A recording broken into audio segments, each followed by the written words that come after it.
Эдвард Сноуден, бывший сотрудник Агентства национальной безопасности США, выступил на открытых слушаниях Парламентской ассамблеи Совета Европы с отрицанием факта кражи 1,7 миллиона секретных документов. Во время видеосвязи из Москвы Сноуден заявил, что базы данных АНБ США настолько плохо защищены, что похитить оттуда информацию может даже человек, вылетевший из школы. Он призвал ПАСЕ разработать интернациональные стандарты защиты от слежки. Ранее эксперты Пентагона заключили, что Сноуден похитил документы, касающиеся не только деятельности спецслужб, но и операций всех видов вооруженных сил США.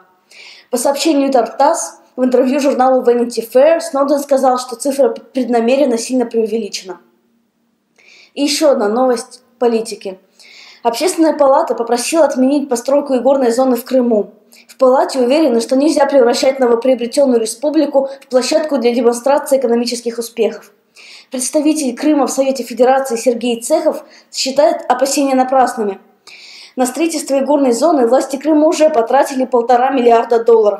Планируется создание не менее 10 тысяч рабочих мест и открытие круглогодичного курорта, пояснил «Известиям» первый зампредседателя Совета министров республики Рустам Темиргалиев.